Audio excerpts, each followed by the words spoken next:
Todos nós estamos aqui sempre por algum motivo, e o principal é a gente conseguir entender cada vez mais as leis divinas, para que a gente possa, entendendo as leis, se harmonizar melhor com tudo que tem a ver com a natureza, ou seja, a beleza da natureza, tudo que Deus criou. Ou seja, a gente realmente entendendo a lei de Deus, a gente vai cada vez se harmonizar melhor e vai conseguir realmente ter uma vida mais tranquila.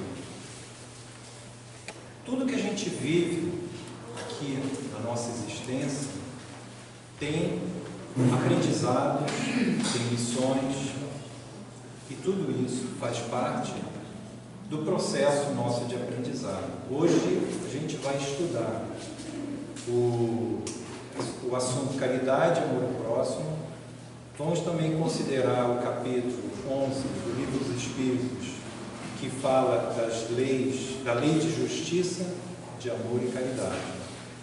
Vamos falar da lei maior, a lei divina, do amor, e tudo isso para, no final, conseguirmos entender claramente por que a caridade realmente é algo tão importante, ao ponto de nós, várias vezes, aqui na casa, no próprio mural da casa de entrada, fala: fora da caridade não há salvação. Ou seja, o objetivo é realmente a gente entender claramente o porquê que a caridade é algo tão importante para todos nós. Voltando um pouco no tempo, aliás, bastante no tempo, vamos tentar entender qual era o nosso entendimento do amor de Deus, da justiça de Deus. Começando lá nos homens primitivos, né? Chegando até Moisés, que a gente chama de a primeira revelação. Moisés trouxe os 10 mandamentos e trouxe outras leis também, que a gente chama lá das leis mosaicas, que são, que eles chamam de mitzvot, que são os votos, as obrigações, as tendências, né, que nós temos que ter para conseguir, naquela época eles entendiam, conquistar o reino dos céus. Qual era o entendimento de Deus que nós tínhamos naquela época? Naquela época nós entendíamos que Deus era, claro, algo para se temer. É isso que a gente achava. Quem de nós nunca ouviu falar? Essa pessoa é temente a Deus. Por que temente a Deus? Porque nós entendíamos que Deus, se nós não cumpríssemos todas as suas leis, seus mandamentos, nós iríamos ser castigados. Se nós não cumpríssemos todas as leis, seríamos segregados, separados de Deus, separados de forma que nós, muitas vezes, entendíamos, como era dito, que iríamos ou para o céu, se fôssemos já perfeitos, ou para o inferno, onde nós ficaríamos lá, também entendíamos, pela eternidade. Esse Deus era também um Deus visto como alguém que comandava os seus exércitos, os seus escolhidos, contra os outros povos. Era também um Deus que punia o seu povo quando esses não cumpriam os seus mandamentos. Ou seja, o entendimento era que Deus castigava. Então, imagina o sentimento que nós tínhamos naquela época com relação ao Deus.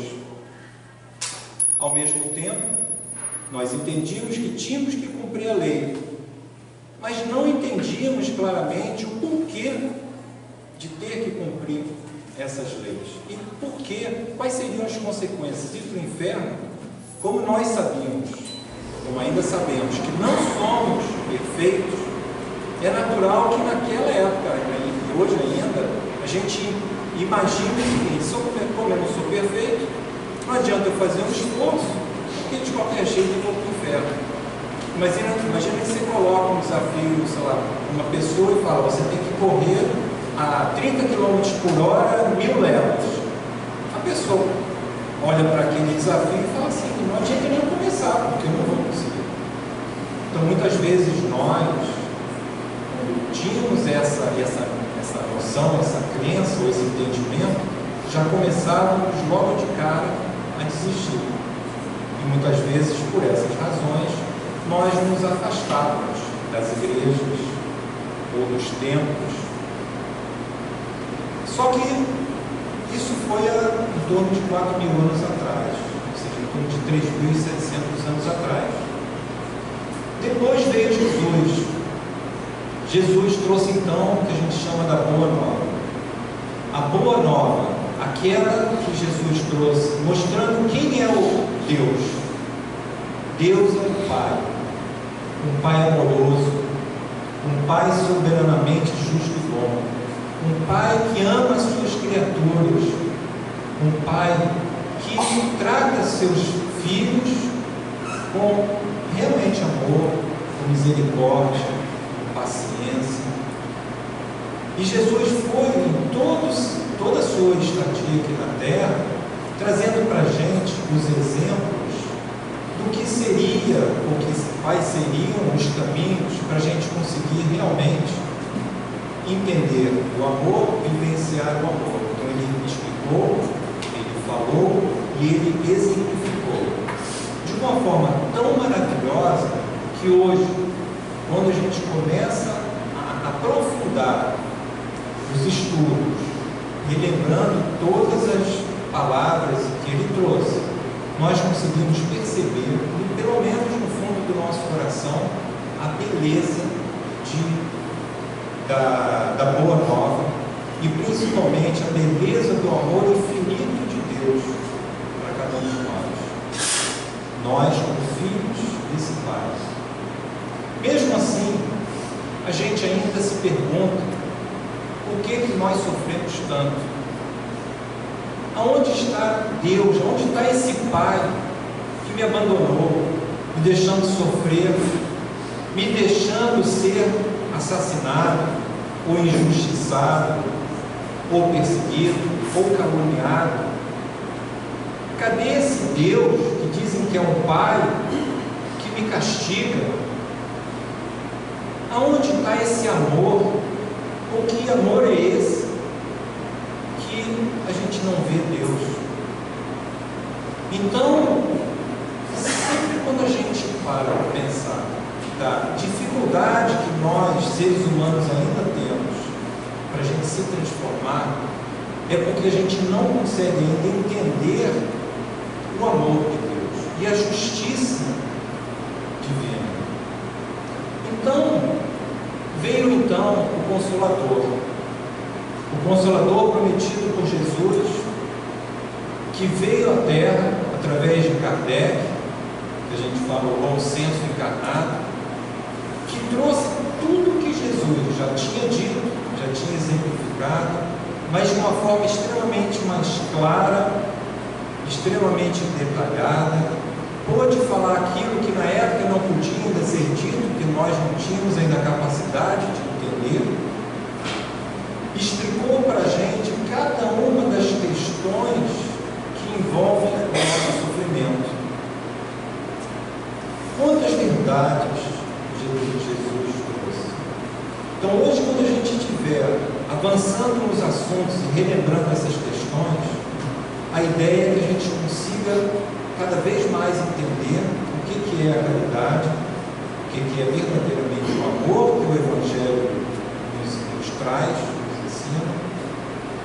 E assim, vamos entender primeiro o seguinte: nós falamos de sofrimento, falamos de dor. Uma analogia que eu acho que sempre ajuda a gente começar a pensar nessa questão é quando a gente pensa o seguinte: Jesus disse para a gente, né? Se um filho pede para você um peixe, você dá para ele uma serpente? Ou se ele pede um pão, você dá para ele uma pedra? Se nós que somos maus, como Jesus disse, se nós que somos ainda imperfeitos, sabemos dar para os nossos filhos coisas boas, imagina o nosso Pai Celestial, que nos criou com todo amor, que criou o universo inteiro com várias moradas para que a gente possa habitar, se desenvolver. Imagina quanto que esse Pai Celestial vai nos oferecer daquilo que nós pedimos a Ele.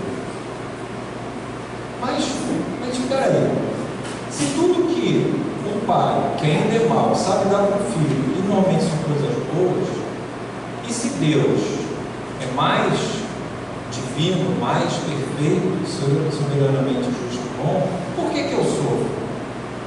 E aí a gente volta para perguntar o seguinte: foi lembrado o seguinte, na revelação que Kardec trouxe na doutrina do Espírito, ele esclarece para a gente de uma forma muito clara que todos nós somos espíritos, todos nós somos imortais. A morte conhecida, a morte do corpo físico, não termina simplesmente porque o corpo faleceu, e também não começou quando a gente nasce e começa a viver nessa jornada. Nós somos espíritos que já estamos aqui nessa jornada de evolução há milhares e milhares de anos. Começamos a ter dentro de nós um instinto, desde que nós fomos criados simples e ignorantes. O instinto foi se desenvolvendo, se transformando em sensações, e aí começaram as nossas paixões, os nossos desejos, começo da nossa corrupção do nosso espírito. E o nosso caminho agora já é de termos sentimentos, e vamos continuar evoluindo para que esse sentimento continue se aperfeiçoando, para que se transforme em amor. Então, quando um pai, como nós, imperfeito, vai dar alguma coisa para o seu filho, é porque deseja o melhor para o seu filho. Só que a gente sempre lembra o seguinte: tudo que o filho pede para a gente dá para o nosso filho? Não. Mas por quê? Porque nós somos maus? Não. De vez em quando a gente pega o nosso filho e obriga ele a ficar estudando em casa. É isso que o nosso filho quer? Não. Ele pede para ficar brincando, pede para ficar lá no computador. E o que a gente faz? Não. Agora é hora de estudar. Mas a gente faz isso porque a gente não ama o nosso filho? Não. É justamente porque a gente ama que a gente entra nessa discussão para realmente fazê-lo entender, ou pelo menos cumprir a nossa ordem de estudar, até que ele entenda o porquê e as vantagens do estudo. A mesma coisa quando um filho fala assim: eu não quero ir para a escola. O pai vai simplesmente falar: então não vai, você está com preguiça, então fica em casa. Ou então o filho não quer comer verdura, não quer comer uma comida saudável. E o que a gente faz como pais amorosos? A gente simplesmente: não, tá bom, filho, só come chocolate, bar e biscoito. Não. A gente sabe que mesmo que não seja o que ele realmente deseja, o que a vontade dele pede, que é comer chocolate, simplesmente a gente diz: não, você vai comer as refeições, vai comer verdura, vai se alimentar direito, vai tomar as vitaminas, vai se exercitar. E esse é um grande exemplo que tem a ver com quando Jesus falou sobre nós pais. É um grande exemplo de como a providência divina trabalha em cada um de nós como filhos amados num processo de evolução. Ou seja, não é tudo que a gente acha que é bom para a gente que vai realmente ser o melhor. Mas a gente se pergunta: então, para que serve o livre-arbítrio? O livre-arbítrio é realmente para a gente escolher, para a gente fazer as escolhas. E esse livre-arbítrio está sempre conosco. Só que quando a gente, lembrando de tudo que Kardec revelou através dos espíritos superiores, quando a gente imagina que a gente está no mundo espiritual, avaliando a nossa consciência, avaliando tudo aquilo que a gente precisa aprender, tudo que a gente precisa aperfeiçoar, avaliando todas aquelas culpas que a gente ainda tem, mas principalmente os resgates que a gente precisa vivenciar, para corrigir os erros que a gente cometeu. Tudo isso faz parte do que a gente escolhe para nosso aprendizado quando a gente vem para uma nova reencarnação, que a gente chama de planejamento reencarnatório. Então a reencarnação, ela não é um castigo, porque quando a gente está na matéria, com o véu do esquecimento, a gente não lembra quais foram os compromissos que a gente assumiu. Mas todos os compromissos são aqueles que vão nos aperfeiçoar, que vão fazer com que a gente viva experiências que vão nos fazer aprender, evoluir, que vão fazer com que a gente vença o nosso orgulho, que vai fazer com que a gente seja mais humilde, que faça que a gente seja menos egoísta, que a gente possa se reconciliar com aqueles que a gente fez o mal no passado. Então, mesmo nós aqui na Terra, reclamando das dificuldades que a gente tem, a gente precisa lembrar que foram escolhas que a gente fez. Mas mesmo assim a gente fica na dúvida, mas mesmo assim, como é que funciona essa justiça de Deus? Como é que funciona esse amor? Eu ainda tenho dúvida, porque eu ainda entendo que Deus castiga. Por que a gente ainda entende que Deus castiga? Porque a gente tem ainda enraizado em nós uma lei que era dita como uma lei divina, que é a lei do olho por olho, dente por dente, a lei de Italião, que veio há 1700 anos antes de Cristo por Hammurabi, Código de Hammurabi, e que foi sendo trazida por Moisés também para realmente conter o ímpeto da vingança. Voltando, a lei do olho por olho, dente por dente, é entendida como uma lei divina. E ela diz que se alguém te ferir um olho, você pode ferir o olho também daquele que te agrediu. Se alguém te roubar, você também pode roubar alguém. Se alguém matar a sua esposa, você também pode ir lá e matar. Essa é a lei do olho por olho, dente por dente. Mas será que essa lei é uma lei realmente divina? Não, não é. Mas é a lei que nós, até hoje, alguns de nós ainda na doutrina do Espírito, acreditamos que essa é a lei que vigora. Tanto é que muitas vezes a gente fala, mas tem a lei de causa e efeito. Então se eu matar alguém, eu teria que ser assassinado. Se eu ferir alguém, eu teria que ser ferido. Ou seja, nós mesmos, que já estamos estudando, tendo as informações, esclarecimentos realmente dos ensinamentos de Jesus, ainda achamos que a lei do olho por olho é a mesma coisa que a lei de causa e efeito. Mas não é. A lei de causa e efeito é uma lei que tudo que a gente vive, tudo que a gente está experimentando, tem uma causa. E essa causa não é Deus que está castigando a gente, mas simplesmente a consequência de alguma escolha que a gente fez no passado. Então, por exemplo, se hoje eu estou com efizema pulmonar, ou estou com um problema de saúde, ou até moral, ou psicológico, eu vou dizer que a culpa é de Deus?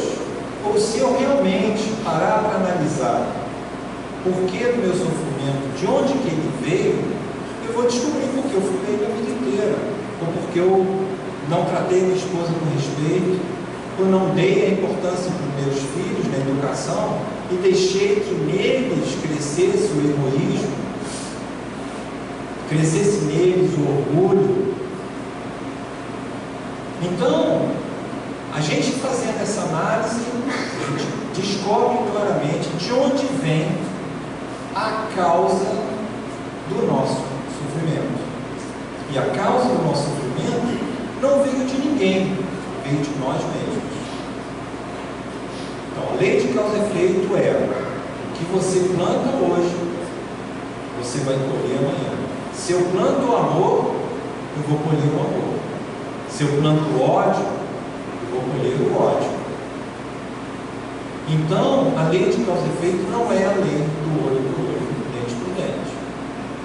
Tanto Tanto é que Jesus, em toda a sua vida, em vários momentos, principalmente no momento derradeiro da crucificação, depois de ter passado por toda a humilhação que ele passou, de todo o sofrimento, em princípio físico, que ele passou, e que com certeza deve ter sido pequeno, mesmo depois de ter sido abandonado e tudo mais, ele ainda na cruz, ele ainda disse: Pai, perdoai-os, porque eles não sabem o que fazem. Se Jesus, que é nosso mestre, que é o nosso modelo e guia, deu esse exemplo para a gente, num momento tão derradeiro, mostra que a gente tem que começar também a exercitar isso e entender que a gente não tem que procurar a causa do nosso sofrimento dos outros, mesmo que tenha acontecido. Será que a gente não fez alguma maldade no passado? Ou voltamos para a questão: será que Deus realmente permite que a gente seja assassinado, o que for, sem que isso esteja dentro do planejamento reencarnatório nosso? Ou será que a gente pode ser atingido por um mal, se aquilo não faz parte das experiências que a gente precisa passar? Será que realmente as coisas acontecem ao acaso? Não. De novo, dentro do nosso planejamento reencarnatório, a gente escolhe as experiências, os aprendizados que a gente precisa viver, e a gente se coloca à disposição para viver com aquelas pessoas que a gente teve problemas no passado, e sim começar a se regenerar, refazer os laços com aquelas pessoas. Bem, então, a lei de causa e efeito não é uma lei de olho por olho, dente por dente. A lei do olho por olho, dente por dente, não é uma lei divina. Vamos lá. Bem, então a gente já entendeu que tudo que a gente sofre tem alguma causa. E aí a gente começa a lembrar que do nosso livre-arbítrio, se a gente fizer escolhas melhores, a gente começa a ter uma vida melhor. A gente vai cada vez mais se aperfeiçoando e se livrando de tudo aquilo que nos faz sofrer. E aí a gente lembra também, Kardec trouxe no Evangelho segundo o Espiritismo, do capítulo 5, que é bem-aventurados os aflitos, porque serão consolados. E lá, esse capítulo é importantíssimo para todos nós lermos e estudarmos, porque lá ele lembra o seguinte: Deus, no seu infinito amor por todos nós, Ele não vai permitir que a gente sofra. Então não é Ele que escolhe o nosso sofrimento. Mas aí, de novo, e o castigo? O castigo, na verdade, não existe. Quando a gente pega os nossos filhos fazendo alguma coisa errada, a gente dá um castigo para o nosso filho no sentido da palavra? Não. A gente simplesmente faz com que os nossos filhos parem para pensar no que estão fazendo, coloquem no cantinho lá para pensar e fazer com que ele possa refletir no que ele fez, e no momento que ele realmente estiver pensado e já ter entendido que aquilo não é bom, a gente simplesmente não está castigando o nosso filho, a gente simplesmente está colocando ele num momento de reflexão para que ele possa repensar.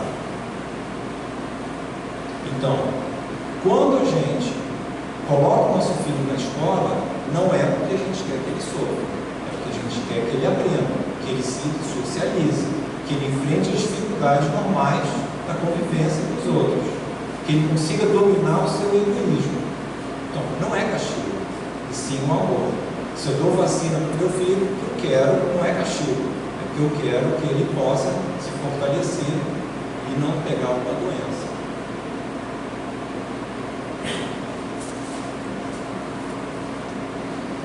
Bem, aí vamos preparar para lembrar também mais uma outra questão. Quando Jesus foi interpelado pelo doutor da lei, aí você vê esse texto lá em Mateus e um texto bem parecido lá em Lucas, e o fariseu, o doutor da lei, pergunta para Jesus: mestre, o que eu preciso fazer para conseguir ter o reino dos céus, encontrar o reino dos céus? Como o outro perguntou, segundo está em Mateus, pergunta: qual é a lei maior divina?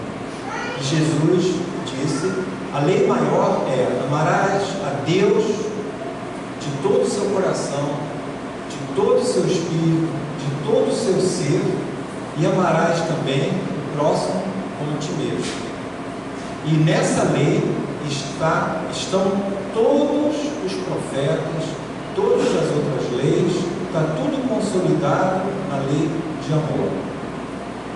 Jesus, com os espíritos de muita sabedoria, tem a capacidade de síntese, falando que simplesmente a lei única é a lei de amor.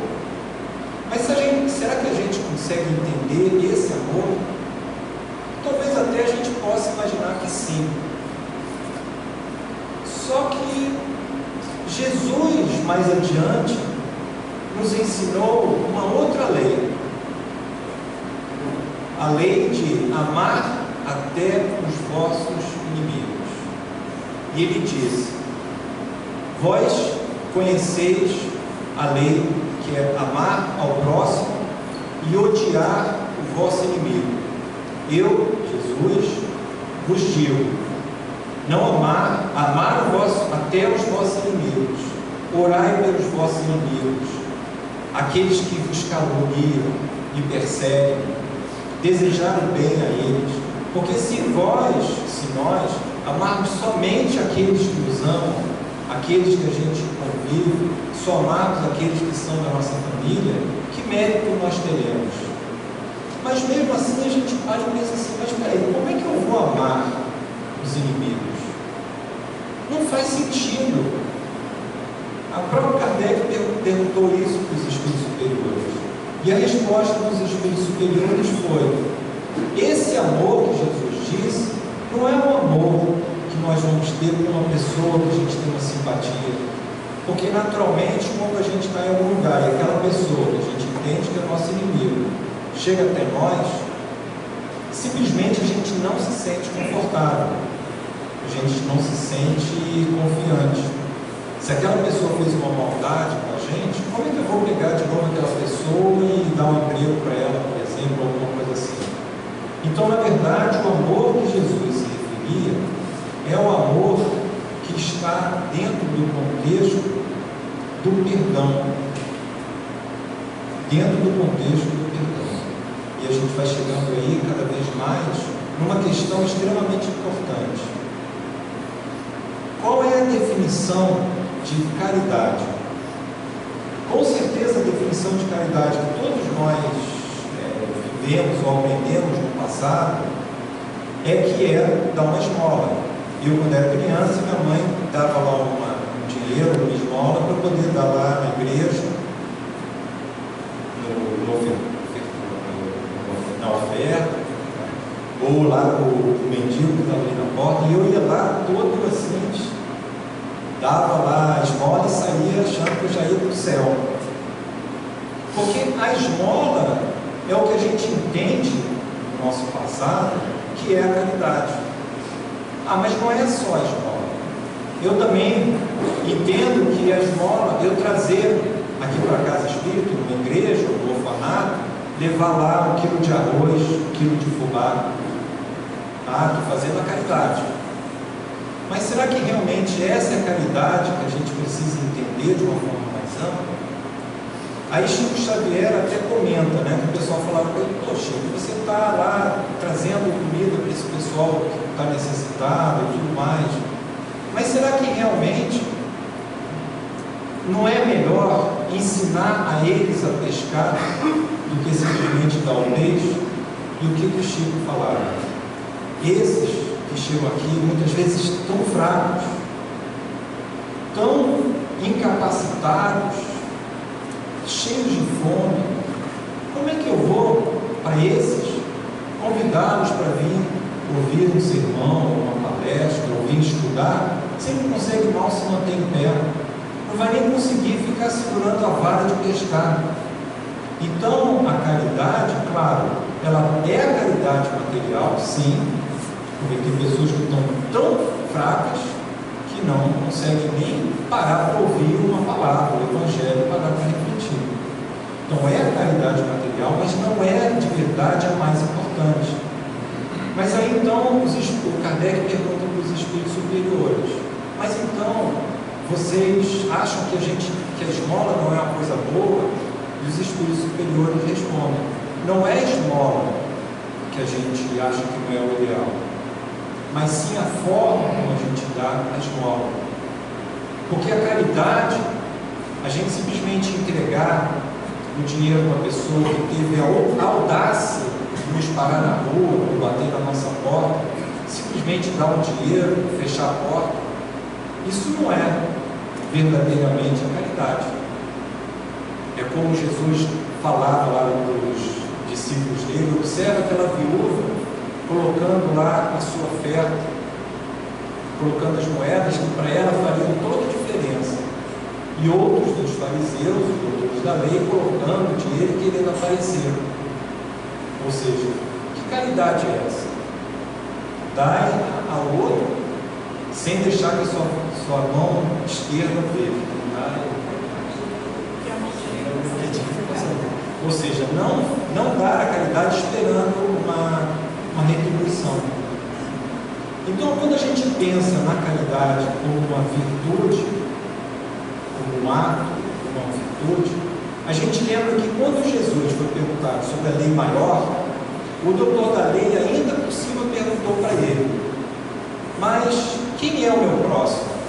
Quem é aquele que eu devo amar, que você está dizendo que está na lei maior? E aí Jesus conta a história que todo mundo já conhece, do bom samaritano, que um homem vinha de Jerusalém para Jericó, aí ele foi assaltado, roubaram as roupas dele, roubaram os bens dele, machucaram ele, deixaram ele ali bem ferido ali na estrada, e ele ficou ali abandonado. E aí passou o doutor da lei, aquele que pregava as leis divinas, aquele que era teoricamente o que conhecia mais as leis divinas, e simplesmente ele passou ao lado e não fez nada. Daqui a pouco veio o escriba, que era o responsável para cuidar da lei, escrevendo lá todas as leis da Torá e tudo mais, e também passou ao lado. E aí Jesus coloca o simbolismo do samaritano, que era considerado naquela época como aquele que não era muito puro, aquele que não dava muito valor à religião e às coisas morais, espirituais.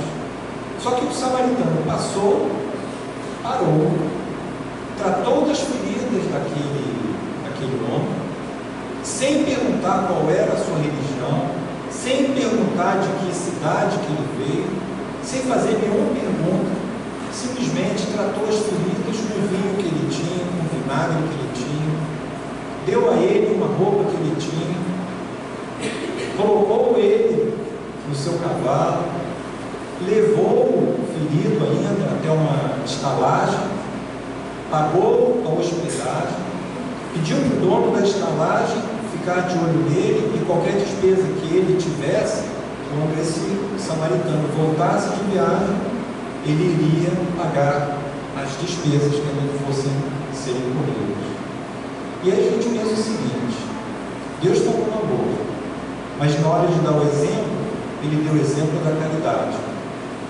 O amor e a caridade. A caridade é o amor em ação. Então, aquele samaritano, ele passou ao lado, provavelmente ele tinha outros compromissos, ele estava viajando, não era à toa, ele mesmo assim parou, deu já o seu tempo, deu todo o carinho que pôde, deu o que tinha para poder curar as feridas, para diminuir a dor, deu a ele uma vestimenta, levou até uma estalagem, passou provavelmente quilômetros levando esse rapaz até lá, pagou tudo, e no final ainda voltou para saber como é que ele estava. Ou seja, será que realmente a caridade é só dar uma esmola, é só dar uma coisa material? É muito mais do que isso. Então, Kardec perguntou para os espíritos superiores: Mas qual é o sentido da caridade segundo Jesus entendia? Segundo Jesus entendia. Ele não perguntou como seria pelo João, a opinião do João, do Manuel, da Raquel, de quem fosse. Ele perguntou a opinião de qual era o entendimento de Jesus sobre a caridade. E a resposta dos espíritos superiores foi: a caridade é a benevolência para todos, indulgência para as imperfeições e o perdão dos pecados. Quando ele fala de benevolência, será que ele está falando da benevolência para aqueles que eu gosto? Será que eu só vou ser benevolente com aquele que torce no mesmo time que eu tenho? Será que eu vou ser benevolente só para aquele que acredita no mesmo partido político que eu acredito? Será que eu vou ser benevolente para aquele que tem opções sexuais diferentes? Ou que é de outra raça, ou que é de outra cidade? A benevolência para todos foi o que foi dito. Benevolência para todos. Não, mas ele torce para o Flamengo. Benevolência para todos. Ah, mas ele é democrata. Benevolência para todos. Se você não for benevolente para todos, que mérito você vai ter? Para ser benevolente com o seu filho? Eu acho que todos nós somos. Além disso, ele diz: indulgência para a perfeição dos outros. Ser indulgente. Por quê? Todos nós somos imperfeitos. Todos nós carregamos defeitos, fraquezas, vícios, vários e vários. Então, se eu vejo o outro fazendo alguma coisa errada, se eu vejo o outro ainda recalcitrando no erro, e aí eu vou julgar o outro e vou querer realmente dizer que ele está errado, que ele é fraco, que eu sou melhor do que ele, ou eu vou ser realmente, entendendo o ensinamento de Jesus, vou ser indulgente, da mesma forma que nós precisamos da indulgência dos outros. Nós estamos cheios de defeitos, ainda, muitos defeitos. Já evoluímos bastante, já estamos num estágio onde a gente já tem consciência, já estamos buscando conhecimento, mas ainda erramos muito. Então, por que a gente não vai ser indulgente para os outros e simplesmente achar que a gente pode exigir indulgência dos outros para os nossos erros? Quem não erra? E perdão para todos. Então, o que seria então para nós a caridade com relação à esmola? A esmola é simplesmente uma ação que a gente tem quando é dada de coração, porque aquilo a gente vê que é uma necessidade. E aí, quando a gente fala da benevolência, da indulgência e do perdão, isso são virtudes. E o que são virtudes? São características que nós, como espíritos em geral, adquirimos ao longo das nossas existências. A pessoa virtuosa é aquela pessoa que todos os atos da sua vida trazem o bem para si e para os outros. Então, a verdadeira virtude é aquela que você faz sem você ser, por exemplo, obrigado a fazer. Eu, quando criança, minha mãe dava um dinheiro e falava: eu levo lá a escola. Eu era, de certa forma, obrigado a fazer. Até que não fazia de má vontade, porque eu achava que eu ia para o reino dos céus. Então, a virtude também não é você fazer alguma coisa esperando um retorno. Então, se eu faço alguma coisa porque alguém me mandou, seja um chefe, o que for, ou porque a lei de Deus diz, ou se eu faço alguma coisa esperando algum retorno, é porque a gente ainda não adquiriu a virtude. E se eu se eu der uma esmola, isso é uma virtude? Se eu der uma esmola e pedir para aquela pessoa votar na próxima eleição, eu não estou fazendo isso sem interesse.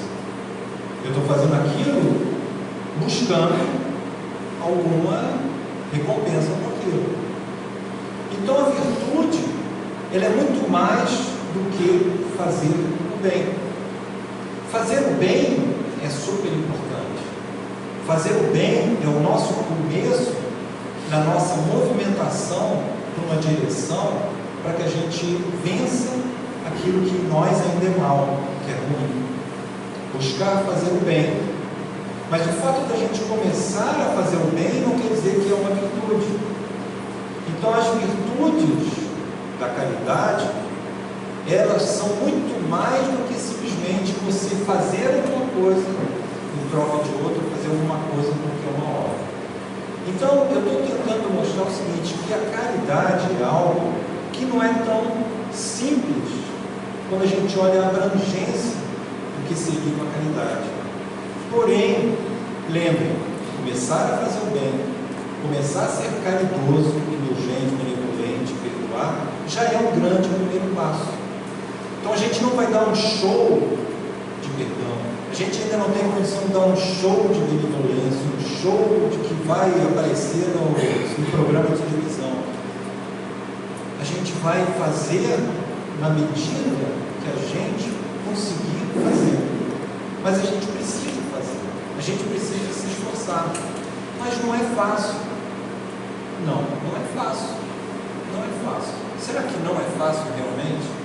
Aí Kardec pergunta para os espíritos superiores, da questão 909, será que os esforços que nós temos que fazer para vencer ainda as nossas imperfeições, será que são tão grandes? E os espíritos superiores respondem, o esforço é insignificante.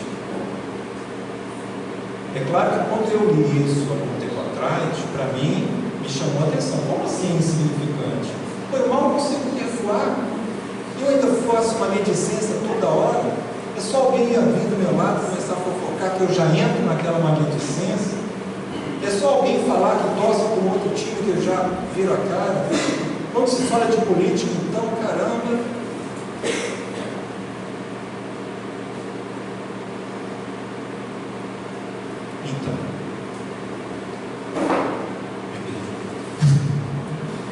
Então, ou seja, a virtude é realmente de fazer alguma coisa independente da gente conseguir fazer só porque já faz parte da nossa essência.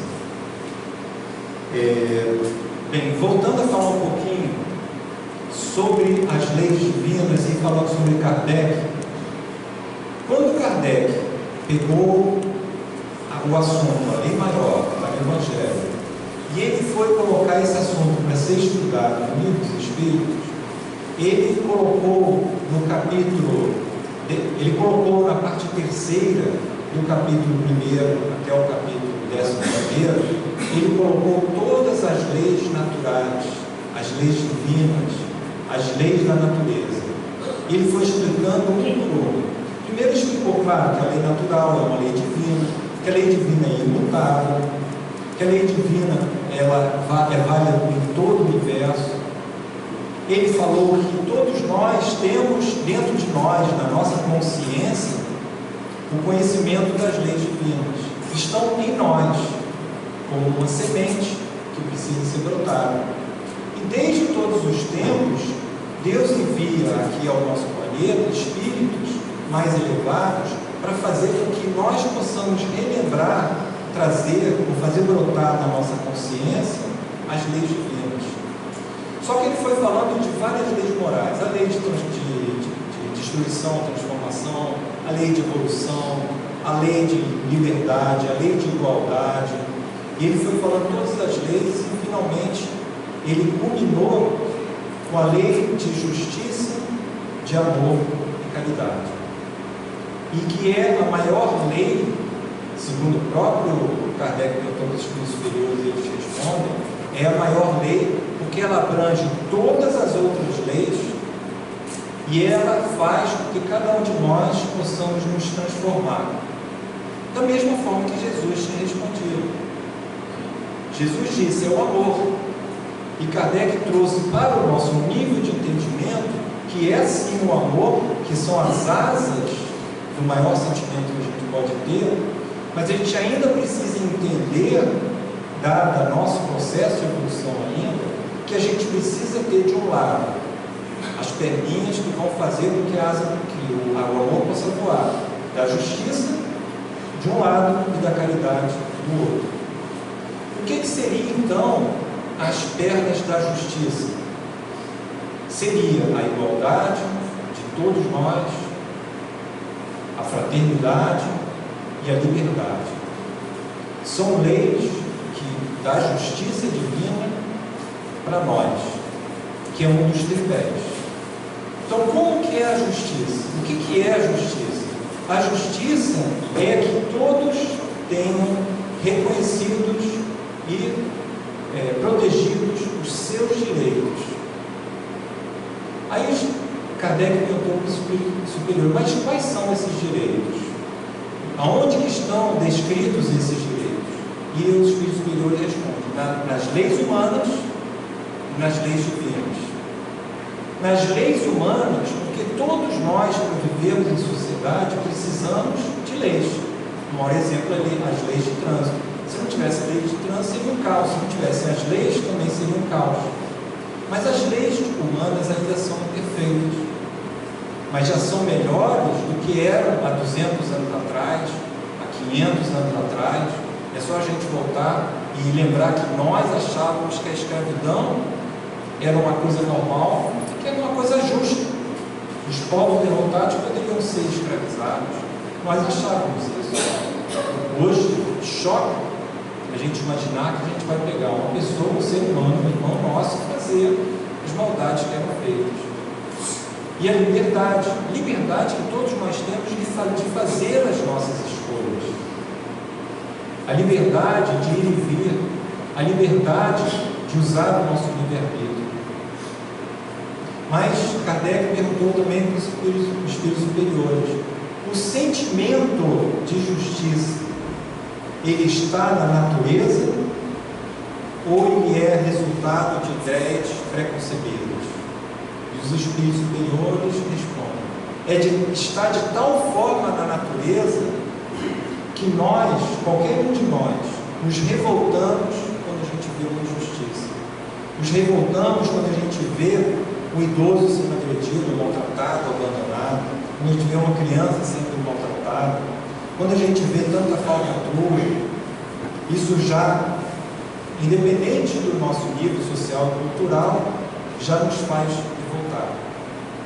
É claro que o desenvolvimento moral, é claro que o aperfeiçoamento moral, intelectual, ele realmente faz com que esse sentimento ele cresça dentro de nós. Sim. Mas pessoas, às vezes, sem cultura, pessoas muito simples, normalmente têm até mais justiça do que pessoas de muito conhecimento. E aí Kardec pergunta: mas por que então a justiça é tão diferente entre as pessoas? Por que alguns ele acha que aquilo é justo e os outros acham que aquilo é injusto? Os espíritos superiores respondem que o sentimento de justiça ele é totalmente desvirtuado quando a gente coloca nesse sentimento as nossas paixões, o nosso egoísmo, a nossa vontade de ter o poder.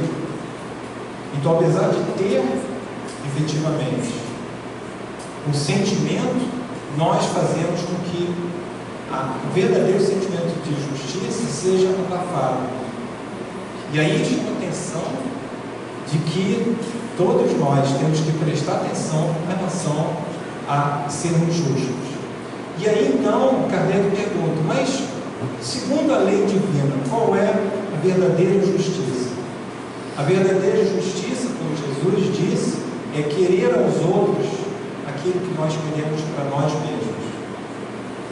Desejar aos outros e fazer aos outros aquilo que a gente quer para nós mesmos.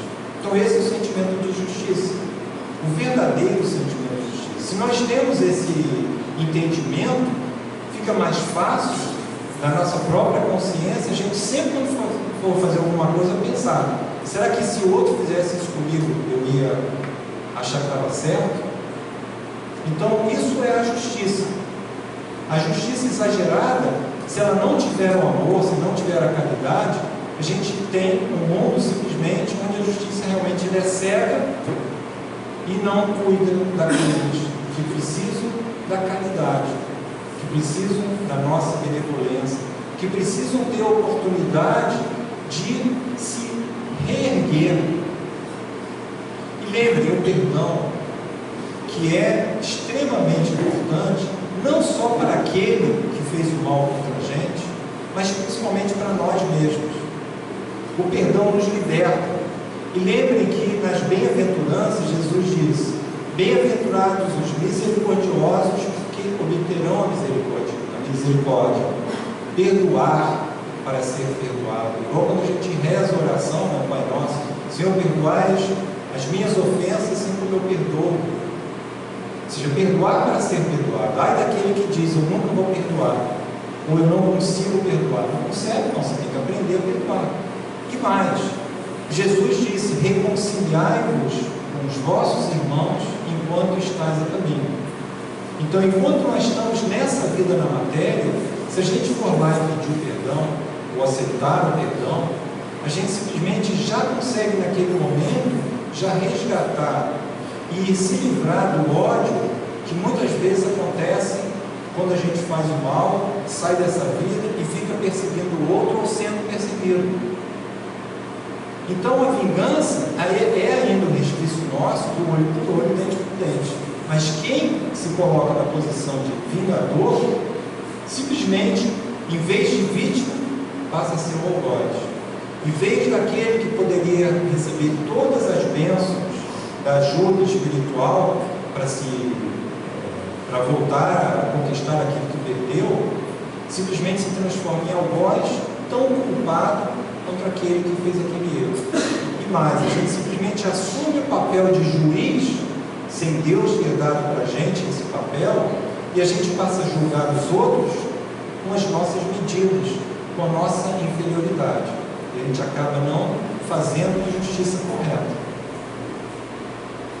Então, quando a gente entende a caridade, o amor ao próximo, a gente deve entender que todas essas questões estão entrelaçadas para o nosso desenvolvimento.